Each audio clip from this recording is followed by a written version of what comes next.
ఈరోజు మన ఛానల్లో వ్లాగ్ వచ్చి చెప్పడం ఎందుకు మీకే చూపిస్తానండి. నేను ఇప్పుడు చూసారా ఎంత బాగుందో, చాలా నోట్లో నీళ్ళు అయితే ఊరుతున్నాయి కదండి. చాలా టెంప్టింగ్గా ఉంది కదా. టేస్ట్ కూడా అంత బాగుంటుందండి. చూసారా నేను చేసింది ఇడ్లీతో అనమాట. ఇడ్లీ 65 చేశానండి. నేను చాలా ఈజీగా చేసుకోవచ్చు. నేను ఒక 5 ఇడ్లీ తీసుకున్నాను అనమాట. ఇట్లా ముక్కల కింద కోసాను. అన్నీ కలిపి బౌల్లో వేసుకున్న. చిన్న చిటికెడు ఉప్పు వేసానండి. ఆల్రెడీ ఇడ్లీలో ఉప్పు ఉంటుంది కదా. అలాగే 1 టీ స్పూను జీలకర్ర పొడి, 1 టీ స్పూను కారం వేసానండి. ఇప్పుడు గరం మసాలా కూడా 1 టీ స్పూన్ వేసాను. పెరుగు ఒక 3 టీ స్పూన్స్ వేసానండి.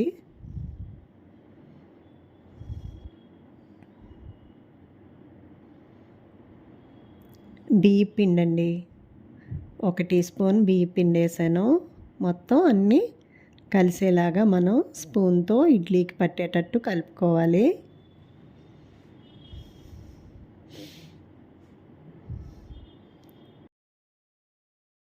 కళాయిలో ఆయిల్ వేసుకొని వేడెక్కాక ఇడ్లీ ముక్కల్ని ఆయిల్లో వేపాలండి.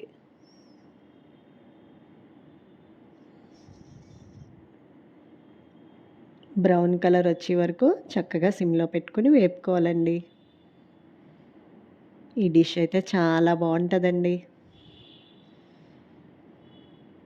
ఇడ్లీ ఇడ్లీ వద్దు వద్దు అని వాళ్ళకి ఇలా చేసి పెట్టండి, చక్కగా తింటారు.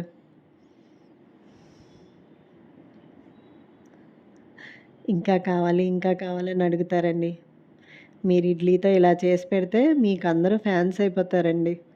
అంత బాగుంటుంది ఈ ఐటెము. చూసారా ఎంత బ్రౌనిష్గా వచ్చాయో. ప్లేట్లోకి తీసేసుకొని ఇంకో వాయి కూడా వేసేసుకుందామండి.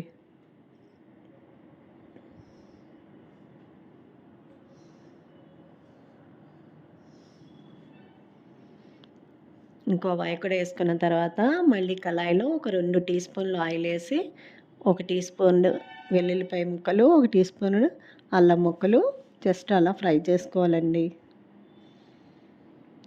1 టీ స్పూన్ ఆవాలు, 1 టీ స్పూను జీలకర్ర కూడా వేసుకోవాలండి.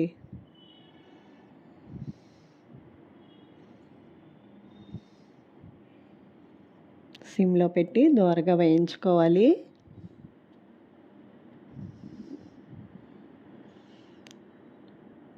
సన్నగా తరిగిన పచ్చిమిరకాయలు వేసుకోవాలండి.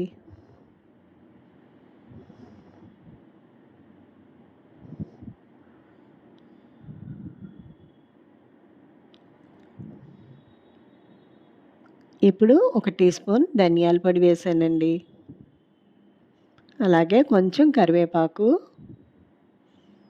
1 టీ స్పూన్ కారం వేసుకోవాలండి.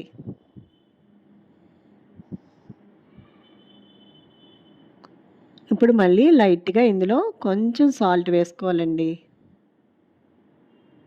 అన్నీ కలిపి ఒక 2 మినిట్స్ అట్లా వేపేస్తే సరిపోద్దండి. మిరియాల పొడి ఒక 1/2 టీ స్పూన్ వేసానండి.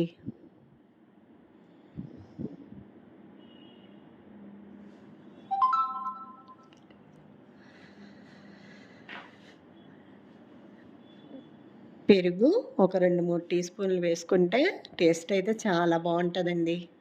ఈ పెరుగు ప్లేస్లో టమాటా సాస్ కూడా యాడ్ చేసుకోవచ్చు. నేను పెరుగే వేసాను.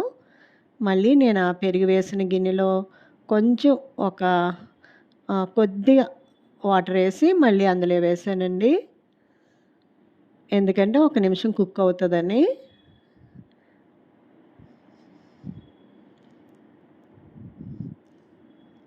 ఇప్పుడు మనం వేపు పెట్టుకున్న ఇడ్లీ ముక్కలు అందులో వేసేసాం అన్నమాట. చూసారండి ఎంత బాగుందో. చేస్తుంటేనే ఎప్పుడు తినాలా అని అనిపిస్తుందండి ఈ డిష్ మటుకు. ఎవరికైనా ముందు ఇడ్లీ అని చెప్పకుండా ఇది పెట్టి చూడండి. అసలు ముందు ఏంటన్నది చెప్పమనండి. అంత టేస్ట్గా ఉంటుందండి. చూసారండి ఇడ్లీ 65 ఎంత బాగుందో. ఇడ్లీ అని చెప్తే కానీ మనకి తెలియదు కదండి. అంత బాగుంది కదా. చక్కగా నిమ్మకాయ పిండుకొని పచ్చి ఉల్లిపాయతో సాయంత్రం పూట అట్లా తింటే అసలు ఓ ఒక రేంజ్లో ఉంటుందండి. అసలు మీరెవరు ఇంటికి ఎవ్వరు వచ్చినా ఇలా చేసి పెట్టండి. చేసి పెట్టి తిన్న తర్వాత చెప్పండి అది ఇడ్లీతో చేశాను అని. అప్పుడు ఇక మీకు వాళ్ళు ఫ్యాన్స్ అయిపోవాల్సిందే ఇంకా. అంత బాగుంటుందండి. అంతేనండి ఈరోజుకి వీడియో. లైక్ చేయండి, షేర్ చేయండి, సబ్స్క్రైబ్ చేయండి. ఓకేనా అండి? థ్యాంక్స్ అండి.